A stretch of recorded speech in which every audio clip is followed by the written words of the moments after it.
Surface chemistry में हम क्या क्या टॉपिक आज रिवाइज करेंगे? आज हम सिर्फ एक टॉपिक रिवाइज करने वाले हैं इसमें, एड्सॉर्प्शन। जैसे कि आप जानते हो सरफेस केमिस्ट्री में से बहुत सारे टॉपिक्स डिलीट कर दिए गए हैं, तो हमें सिर्फ बेसिकली 2 ही टॉपिक्स पढ़ने हैं, एक एड्सॉर्प्शन है और दूसरा है कोलॉइड्स। तो कोलॉइड्स को हम रिवाइज करेंगे नेक्स्ट लेक्चर में यानी कल, और आज हम एड्सॉर्प्शन को रिवाइज करेंगे बच्चों, तो ध्यान से सुनेंगे सभी। फर्स्ट, इसकी डेफिनेशन क्या है? What is adsorption? The process of attracting and retaining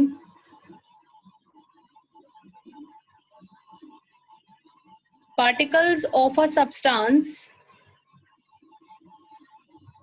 on surface of another substance is known as adsorption। बहुत ज्यादा इंपॉर्टेंट है।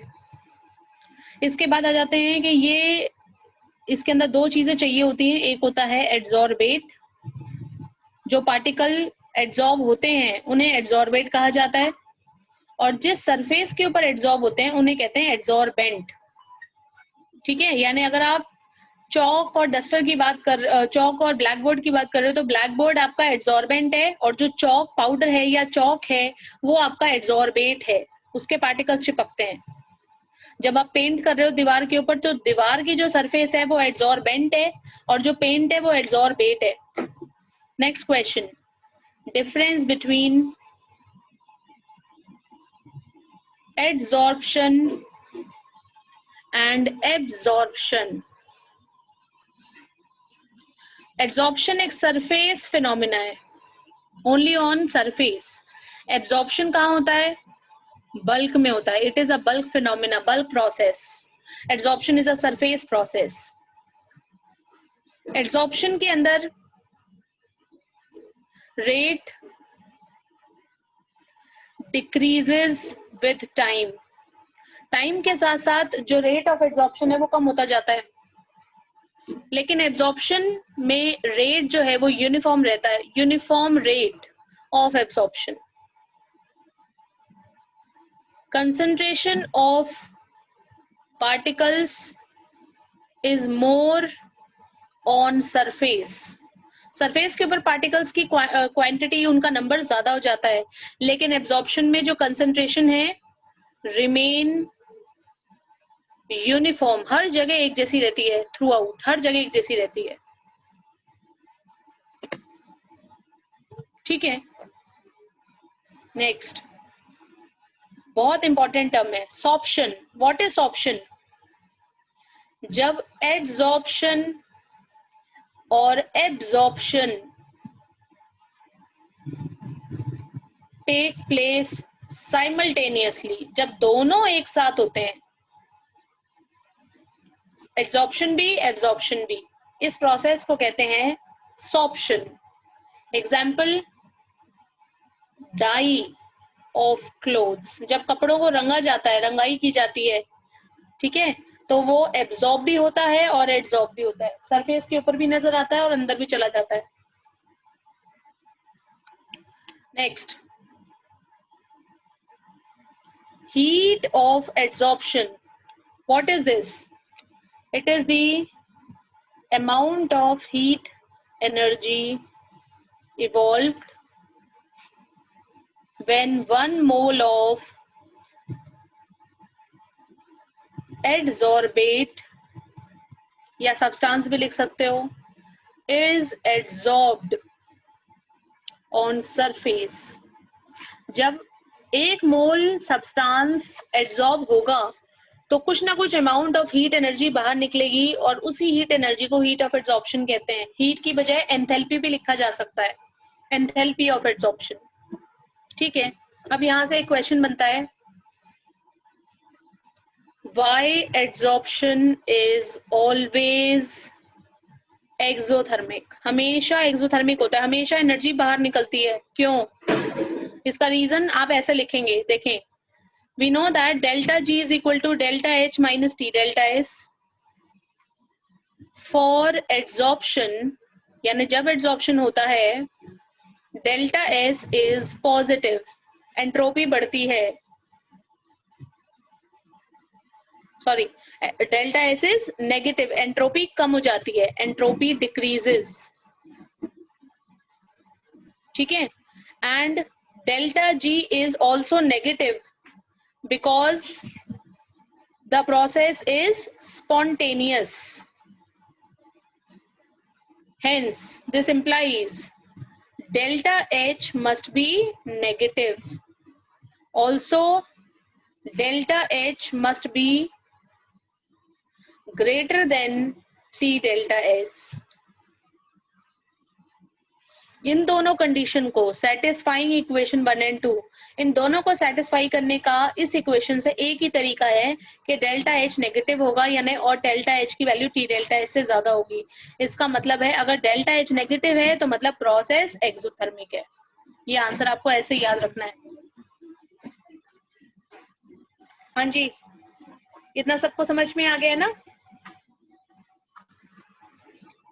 इसके बाद नेक्स्ट क्वेश्चन जो आएगा, एक और छोटी सी टर्म है, उसको मैं यहाँ मेंशन कर रही हूँ। टर्म थी occlusion. What is occlusion? Special type of adsorption. एक ही स्पेशल टाइप की एड्सॉर्प्शन है इन विच adsorbate is gas, adsorbent is metal. आप ऐसे भी डिफाइन कर सकते हो, occlusion is the process of adsorption when the gases are adsorbed on the surface of metal. अब गैस तो कपड़े के ऊपर भी चिपक सकती है, आपकी बॉडी के ऊपर भी चिपक सकती है, लेकिन अगर वो मेटल की सरफेस के ऊपर स्टिक कर रही है, मेटल की सरफेस के ऊपर चिपक रही है, तो उसको ऑक्लूजन कहेंगे, वरना एड्सॉर्प्शन कहेंगे। ठीक है जी। Special type of adsorption in which adsorbate यानी जो पार्टिकल्स आके स्टिक कर रहे हैं वो गैस के होने चाहिए, और जिस सरफेस के ऊपर आके स्टिक कर रहे हैं वो सरफेस किसकी होनी चाहिए? मेटल की होनी चाहिए। सबको समझ में आ गया? आगे डिस्कस करते हैं। नेक्स्ट क्वेश्चन बता रही हूं मैं आपको। The next one is types of adsorption. तो पहले तो सुने पॉजिटिव और नेगेटिव, यहां से भी क्वेश्चन बन सकता है। कैसे बनता है वो भी बताती हूँ। ये वाला जो एड्सॉर्प्शन है ये हम तब बात करते हैं जब एड्सॉर्प्शन इन सॉल्यूशन होता है, इन सॉल्यूशन। पॉजिटिव एड्सॉर्प्शन का मतलब है सॉल्यूट पार्टिकल्स एड्सॉर्ब। नेगेटिव का मतलब है सॉल्वेंट पार्टिकल्स एड्सॉर्ब।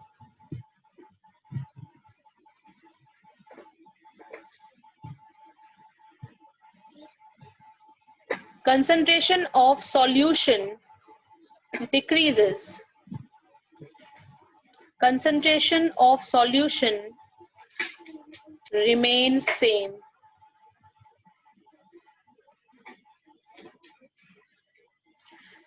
KCl का सॉल्यूशन ले लिया, पोटेशियम क्लोराइड का। अगर इसके अंदर एक्टिवेटेड चारकोल डाल दोगे, चारकोल, तो वो KCl को एब्जॉर्ब करेगा।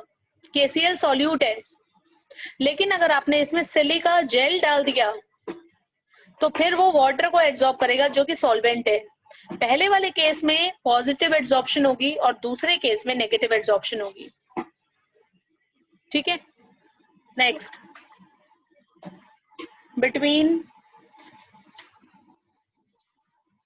फिजियोसॉर्प्शन या physical adsorption and chemical adsorption या केमियोसॉर्प्शन, बहुत ज्यादा इंपॉर्टेंट है ये वाला टॉपिक। एक ये जो क्वेश्चन लिखा हुआ है व्हाई एड्सॉर्प्शन एक्सोथर्मिक, एक ये इंपॉर्टेंट क्वेश्चन है। एक फिजियो और केमिकल एड्सॉर्प्शन में डिफरेंसेस, ऑक्लूजन की डेफिनेशन, सॉर्प्शन की डेफिनेशन, ये क्वेश्चंस जो हैं ये सबसे ज्यादा पूछे जाने वाले क्वेश्चन है बच्चों, तो इसलिए आपको इनको तैयार जरूर करना है। फिजियोसॉर्प्शन, physical forces between adsorbate and adsorbent। यहां पर क्या होगा?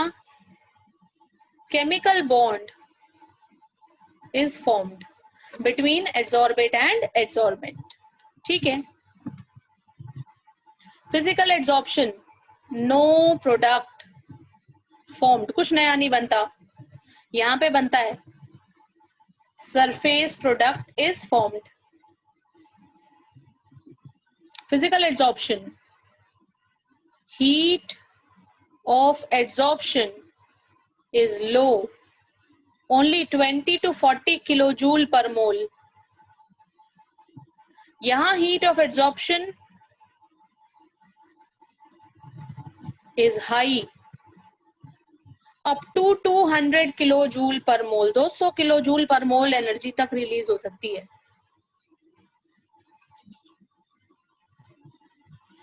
फिजियोसॉर्प्शन रिवर्सिबल होती है, chemical irreversible. Physical adsorption non specific, किसी भी सरफेस पे कोई भी पार्टिकल चिपक सकते हैं. केमिकल एड्सॉर्प्शन वेरी स्पेसिफिक, खास तरह की सरफेस होगी, खास तरह के पार्टिकल्स होंगे, तभी केमिकल रिएक्शन होगी, तभी केमिकल एड्सॉर्प्शन होगी, वरना नहीं होगी. ठीक है, दोनों में इफेक्ट ऑफ टेम्परेचर अलग अलग है. ग्राफ की हेल्प से बताओगे.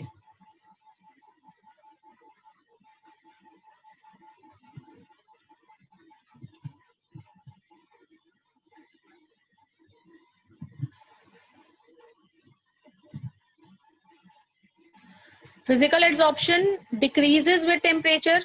When we increase the temperature, physical adsorption decreases. But chemical adsorption first increases, then decreases. ठीक है जी. Points of differences between physical and chemical adsorption. Very very important topic.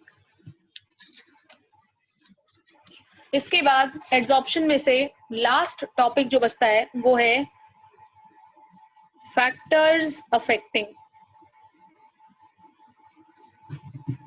पहला,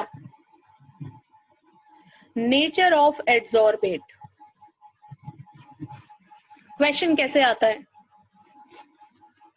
nature of adsorbate को पहले समझें, उसके बाद उसमें से क्वेश्चन बताती हूँ.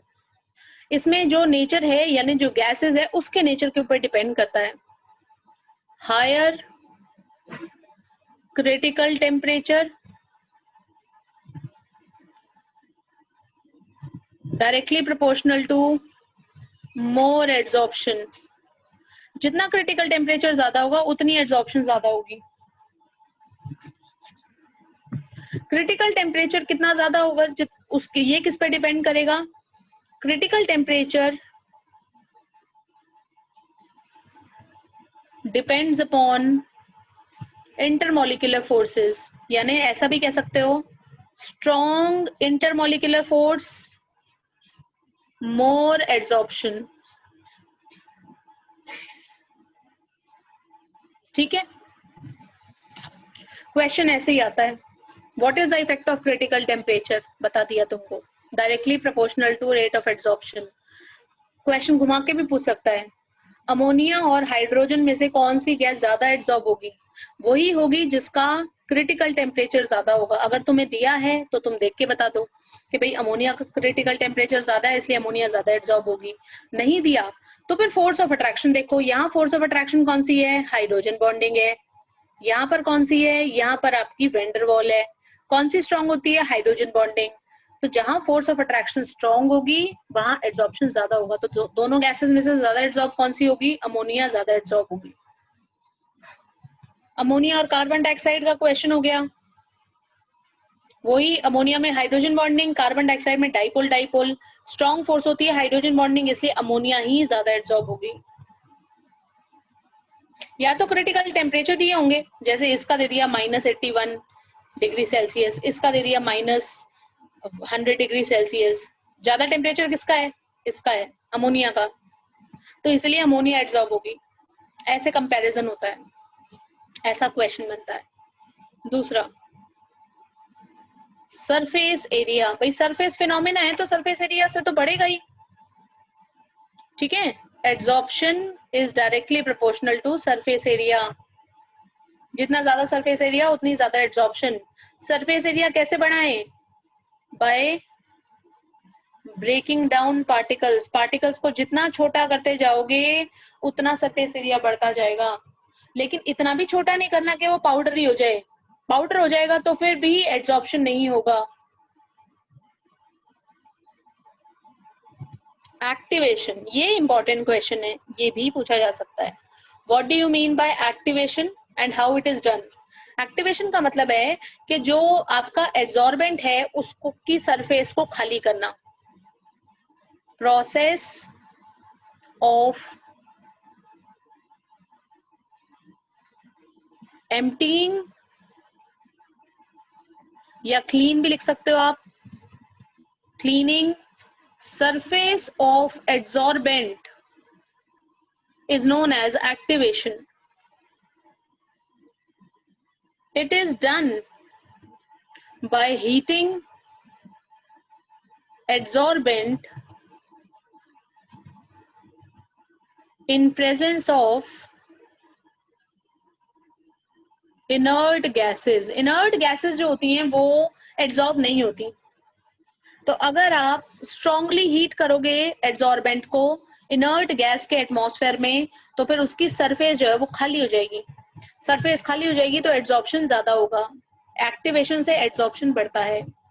ठीक है, जैसे अगर बोर्ड बिल्कुल क्लियर है तो उसके ऊपर जब आप चौक से लिखोगे तो वो बहुत साफ नजर आएगा। लेकिन अगर बोर्ड बार बार यूज करते रहोगे, कंटिन्यूअसली बहुत बार यूज कर चुके हो और क्लीन नहीं किया है, तो फिर उसके ऊपर चौक के पार्टिकल जब आप खुद से कुछ लिखना चाहोगे तो वो धुंधला नजर आएगा या बहुत क्लियर नजर नहीं आएगा। तो सरफेस को क्लीन करते क्यों है? ताकि उसके ऊपर जो हम एड्सॉर्ब कराना चाहते हैं वो पार्टिकल अच्छे से एड्सॉर्ब हो जाए। सरफेस को क्लीन करना इज नोन एज एक्टिवेशन। ठीक है, नेक्स्ट टेम्परेचर। टेम्परेचर के लिए अभी अभी मैंने बताया दो ग्राफ बनते हैं, x/m वर्सेस t। एक ग्राफ था ऊपर से नीचे ऐसे, और एक ग्राफ था पहले इंक्रीज फिर डिक्रीज। ये था फिजिकल एड्सॉर्प्शन के लिए और ये है केमिकल के लिए। ये जो दोनों ग्राफ हैं, इन दोनों ग्राफ्स को बोला जाता है एड्सॉर्प्शन आइसोबार।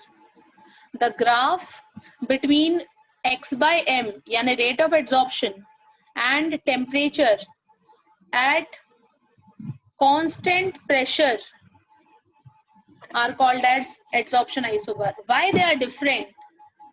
ऐसा इसलिए है क्योंकि जो फिजिकल एड्सॉर्प्शन होता है वो एक रिवर्सिबल प्रोसेस है, यानी एड्सॉर्बेट और एड्सॉर्बेंट आपस में मिलके एड्सॉर्प्शन तो करते हैं लेकिन साथ साथ हीट एनर्जी निकालते हैं। और ये रिवर्सिबल होने की वजह से अगर आप टेम्परेचर बढ़ाते हो, so according to the Le Chatelier principle the equilibrium will shift in the backward direction. Answer लिखेंगे इसका, on increasing temperature at equilibrium the equilibrium shift backward due to Lee Chatelier principle. That is why rate of adsorption decreases with temperature. तो यहाँ क्या हो जाता है, chemical adsorption में पहले एक्टिवेशन एनर्जी चाहिए होती है। Rate first increases because increased temperature provide activation energy.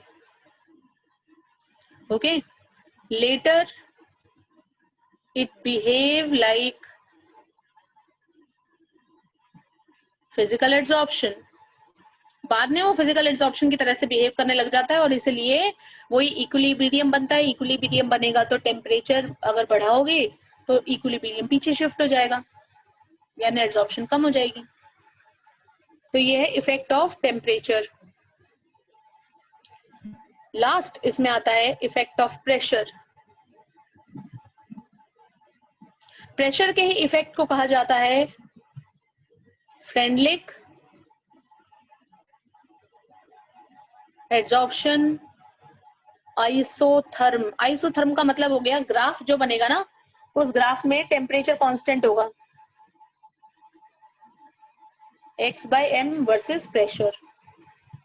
Graph देखो कैसे बन रहा है, स्ट्रेट लाइन, थोड़ा सा कर्व और उसके बाद एक फिर से स्ट्रेट लाइन।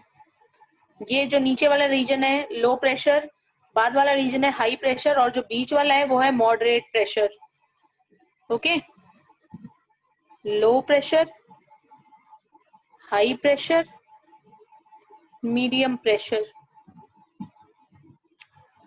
अब इसका डेरिवेशन बड़ा इंपॉर्टेंट है। x by m is directly proportional to p की power 0, x by m directly proportional to p की पावर 1। p की पावर 0 मतलब हाई प्रेशर, प्रेशर कितना भी बढ़ा रहे हो, लाइन पैरेलल हो गई है, पैरेलल होने का मतलब हुआ कि प्रेशर का कोई फर्क नहीं पड़ रहा, इसलिए प्रेशर की पावर 0 हो गई है। p की पावर 1 ये कब होगा, लो प्रेशर पे होगा। दोनों बिल्कुल साथ साथ चल रहे हैं, जैसे जैसे प्रेशर बढ़ रहा है वैसे वैसे एड्सॉर्प्शन बढ़ रहा है। तो फिर मॉडरेट पे क्या होगा, वही हमें निकालना है। मॉडरेट पे क्या हो जाएगा, x by m directly proportional to p की पावर 1 और 0 के बीच में, तो 1 by n। 0 से कम, सॉरी 0 से ज्यादा होनी चाहिए, 1 से कम होनी चाहिए, तो 1 by 2, 1 by 3, 1 by 4, 1 by 5 कुछ भी हो सकता है, इसलिए मैंने इसको लिख दिया 1 by n।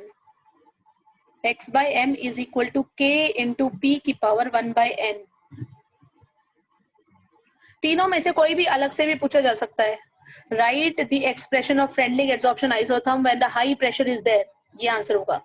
When the low pressure is there, ये आंसर होगा। डिराइव द एक्सप्रेशन, ये एक्चुअल आंसर है।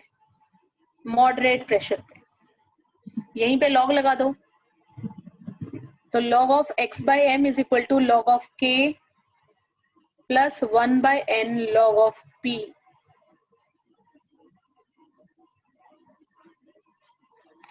ठीक है, एक ग्राफ और बना सकते हो, एक तरफ ले लो log of x by m, एक तरफ ले लो log of p।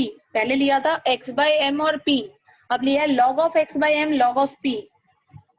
तो ग्राफ कैसे आएगा, आपकी बार ग्राफ एक स्ट्रेट लाइन आएगी, जिसको अगर पीछे टच कर देते हो तो टच करने के बाद जो वैल्यू आएगी वो आएगी log of k, और इसका लाइन का जो स्लोप है वो स्लोप है 1 by n। यहाँ से n और k जो कि कॉन्स्टेंट्स है उनकी वैल्यू निकाली जा सकती है किसी भी गैस के लिए। Ma'am please stop recording.